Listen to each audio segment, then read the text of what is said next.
Pour avoir un bureau qui maximise nos performances et notre santé, il y a plusieurs variables à prendre en compte. La première, c'est l'intensité lumineuse. En début de journée, on devrait essayer d'avoir un maximum de lumière et diminuer progressivement l'après-midi pour arriver au soir. Là, on devrait essayer d'avoir un minimum de lumière.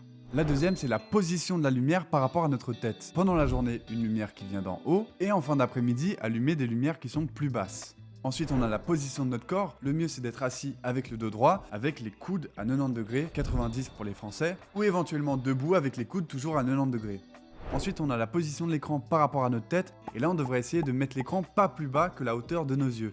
Ensuite, on a le bruit dans la pièce, et sur cette variable, tout le monde est différent. Mais je vous présenterai plus tard un type particulier de son qui peut améliorer vos performances. Ok, avec ça, on a la base, mais maintenant, pourquoi est-ce qu'il faut faire ça? Quelle est la science derrière ces recommandations? Maintenant, on va prendre le temps de détailler chaque point pour que vous puissiez comprendre ce qu'il faut faire et surtout pourquoi. Et en fin de vidéo, je vous donnerai quelques astuces pour améliorer votre concentration. La première chose à savoir, c'est qu'un bon bureau, il doit respecter la physiologie du corps humain. Il doit prendre en compte la manière dont fonctionne le corps. Et c'est pour ça que dans cette vidéo, on va pas seulement parler du bureau idéal, mais aussi de notre système nerveux et de comment il est influencé par notre environnement. Donc, soyez prêts pour de la bonne neuroscience. Le but, c'est que vous ayez un bureau adapté à vous, qui maximise vos performances lorsque vous êtes au travail, mais pas seulement, parce que là où ça devient particulièrement intéressant, c'est qu'il y a des petites choses toutes simples qu'on peut faire qui vont aussi jouer sur des facteurs de santé, comme par exemple la qualité du sommeil. Au fil de la vidéo, vous allez vous apercevoir que la plupart d'entre nous n'appliquons pas toutes ces astuces, et c'est dommage, parce qu'on y passe tellement de temps. Salut, moi c'est Samy et sur ma chaîne on parle de productivité, de santé, de bonheur, de neurosciences et de plein d'autres choses cool. Je fais mes études de médecine à l'université de Genève, mais malheureusement c'est pas trop le genre d'infos qu'on apprend en cours. Donc pour faire cette vidéo, je me suis inspiré principalement du podcast de Andrew Huberman, un professeur de neurosciences à l'université de Stanford. Bien sûr, je mets tous les liens en description comme d'hab.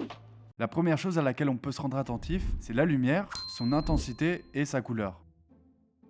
Pour faire simple et concis, le matin et pendant les 9 premières heures de la journée, on devrait essayer de recevoir un maximum de lumière. La meilleure étant le soleil, privilégier les espaces de travail qui sont près des fenêtres. Dans cette étude qui mesure l'impact de la lumière sur les travailleurs au bureau, les personnes ayant une plus grande exposition à la lumière sur leur lieu de travail ont tendance à avoir une durée de sommeil plus longue, une meilleure qualité de sommeil, davantage d'activité physique et une meilleure qualité de vie. Rien que ça. Vers 16-17 heures, on devrait essayer de réduire l'intensité lumineuse progressivement pour arriver jusqu'au soir, où là on devrait avoir un minimum de lumière. Et c'est la même chose avec notre luminosité d'écran.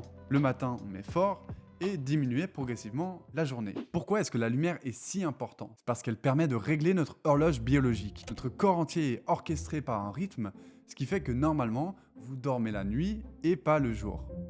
Normalement, hein. On appelle ce rythme le cycle circadien, parce que chaque cellule obéit à ce rythme, chaque cellule de notre corps détient un programme génétique qui va être actif ou pas en fonction de cette horloge. C'est un aspect fondamental de notre santé et si on veut maximiser nos performances, il faut prendre en compte et respecter ce cycle circadien. Et s'assurer d'avoir suffisamment de lumière pendant la journée permet de réguler nos hormones, améliorer notre humeur, notre qualité de sommeil, bref, c'est un moyen tout simple d'améliorer sa santé. Moi je m'amuse à mesurer les différentes intensités lumineuses avec cette application Light Meter.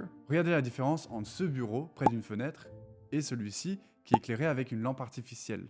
Et si vous avez la possibilité de changer la couleur de la lumière, l'idéal c'est de favoriser les lumières bleues, donc celles qui sont bien blanches au début de la journée, parce qu'elles ont la particularité d'être efficaces pour signaler au cerveau que c'est l'heure de se réveiller. C'est d'ailleurs pour ça qu'il faut les éviter le soir. Et vers 16-17 heures, on peut commencer à mettre des lumières plus chaudes, plus oranges, et si possible, même mettre une lumière rouge le soir. Car la lumière rouge est la seule fréquence qui n'a pas d'influence sur notre horloge biologique. Ça m'arrive même d'utiliser ma lampe frontale chez moi lorsque j'ai pas envie d'allumer des grosses lumières, même si j'ai l'air d'un guignol. Et du coup maintenant vous comprenez pourquoi il faut activer le night shift vers 16-17 heures. C'est cette option-là qui permet de couper les lumières bleues sur Mac. Sur Windows, ça existe aussi, c'est éclairage nocturne.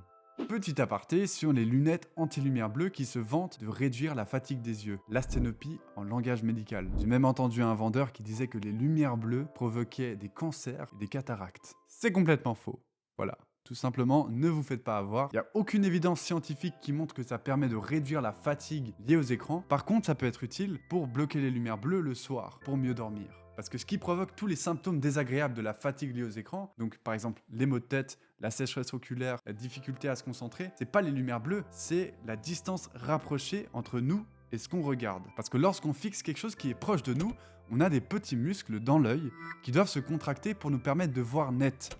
On appelle ça l'accommodation. Et si on fait ça 4, 5, voire 8 heures par jour, à la longue, ça provoque des symptômes parce que c'est un énorme effort pour ces petits muscles. Si on veut éviter ça, on peut se détendre l'œil. Comment faire? Il faut regarder le plus loin possible. Donc si vous pouvez prendre des pauses, essayez d'aller dehors pour vous décontracter un peu l'œil. Idéalement, pour éviter l'apparition des symptômes désagréables, pour chaque 45 minutes de vision proche, il faudrait 5 minutes de vision lointaine. D'ailleurs, le fait de toujours regarder proche, ça participe aussi à la baisse de l'acuité visuelle, et un bon moyen de prendre soin de son œil gratuitement, c'est d'avoir ce bon ratio entre regarder proche et regarder loin.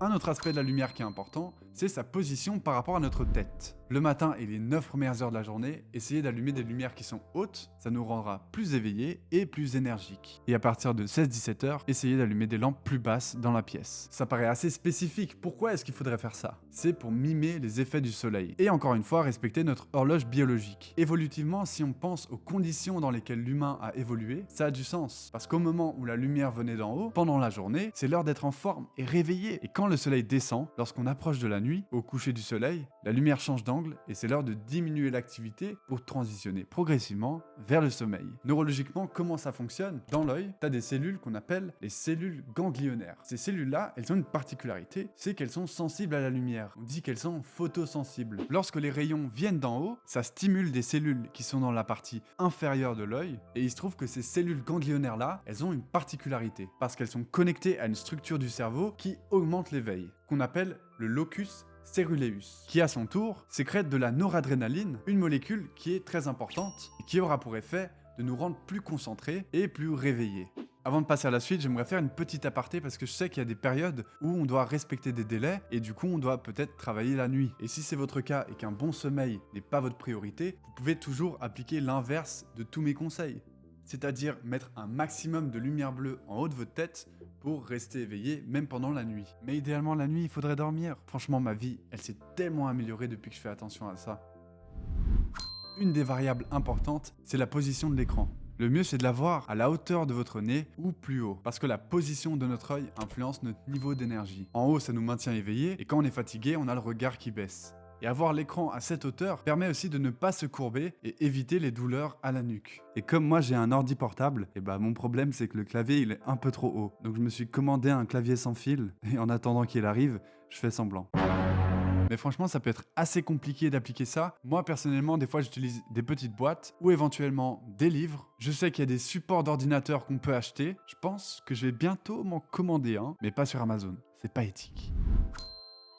Les meilleures positions sont assis, et si on a la possibilité de se mettre debout, c'est aussi une bonne position qui aura tendance à nous maintenir plus éveillés. Ça peut être intéressant, par exemple, lorsqu'on a un coup de barre. Être couché, ça aura tendance à nous endormir. Selon cette étude, il semblerait que le mieux soit de faire moitié du temps assis et moitié debout. Les résultats indiquent que ça réduit les douleurs au cou et aux épaules, ça augmente de manière significative la santé subjective, la vitalité et la performance professionnelle auto-évaluée.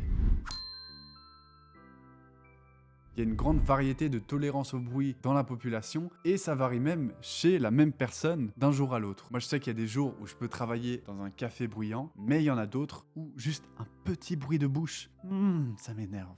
Avoir un bruit de fond, ça peut être très désagréable et même si on n'y fait plus attention, ça fatigue à la longue d'entendre ce bruit constamment. Est-ce que vous avez déjà ressenti ce sentiment lorsque vous éteignez la hotte de la cuisine? Genre, ça fait du bien. Parce que même si on n'y fait plus attention, les fréquences arrivent dans notre oreille et font bouger des cellules, qu'on appelle des cellules ciliées, parce qu'elles ont des petits cils. Et cette information est relayée au cerveau et ça génère un signal d'alerte. Et au moment où on éteint la hotte, ce circuit neuronal diminue son activité, ça diminue ce signal de stress et on ressent ça comme un calme agréable. Aujourd'hui, il existe une grande variété de bruits qui sont spécialement conçus pour écouter lorsqu'on travaille ou lorsqu'on révise. Et certains sont même capables d'améliorer nos performances. Et dans cette catégorie, il y a le binaural beat. Le principe, c'est de mettre des écouteurs avec une fréquence dans l'oreille droite et une autre fréquence dans l'oreille gauche. En faisant ça, notre cerveau il commence à créer une troisième fréquence pour s'adapter. Et ça permet de volontairement induire le cerveau dans un état de conscience, par exemple la concentration ou possiblement le sommeil.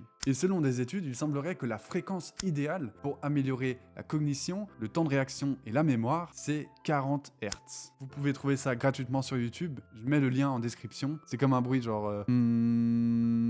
Ouais, c'est pas forcément super agréable, mais apparemment ça marche. Moi je crois à la science, ok? Et le plus étonnant, c'est qu'il faut pas écouter ça pendant qu'on travaille, mais plutôt avant l'activité qui nous demande un travail cognitif. Donc en gros pour le bruit, si ça vous dérange pas, il n'y a pas de souci. Sinon pensez à trouver un endroit plus calme.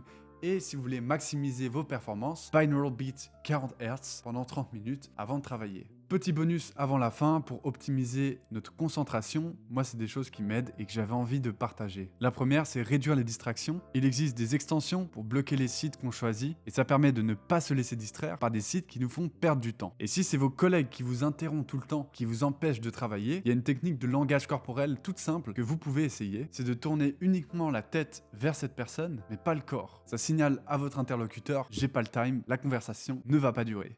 La caféine sous toutes ses formes, café, thé, matcha, maté, est très utile, ça permet d'améliorer notre concentration, notre niveau d'éveil, c'est génial. La seule chose à laquelle il faut se rendre attentif, c'est la durée d'action de cette substance sur notre système nerveux. Il y a des gens qui disent que ça dure 6 heures, en fait c'est pas du tout ça. C'est qu'elle a une demi-vie de 6 heures. Donc ça veut dire que quand vous buvez votre café, 6 heures après, vous avez encore la moitié de la dose dans votre sang. Et 6 heures plus tard, vous avez le quart, ainsi de suite, ainsi de suite. Donc si je bois un café à 15 heures, à 21 heures, il me reste encore la moitié de la dose dans le sang. Et même si ça n'empêche pas forcément de dormir, ça altère l'architecture de notre sommeil et ça va diminuer significativement sa qualité. Et un sommeil moins réparateur, ça veut dire qu'on se sent plus fatigué le lendemain. Et si on se sent un peu mou, bah on aura tendance à consommer plus de café. Et là, ça peut être comme une sorte de cercle vicieux parce que on essaye de résoudre le problème avec quelque chose qui l'a causé au départ. Donc la caféine, très utile, mais à éviter après 14 heures, selon l'expert du sommeil international, Matt Walker. Voilà, maintenant vous connaissez toutes les variables à prendre en compte pour avoir un espace de travail qui maximise votre productivité. Si les détails scientifiques vous ont intéressé, n'hésitez pas. Si c'était trop compliqué aussi, dites-moi dans les commentaires. Je vous dis à très bientôt. Allez, ciao!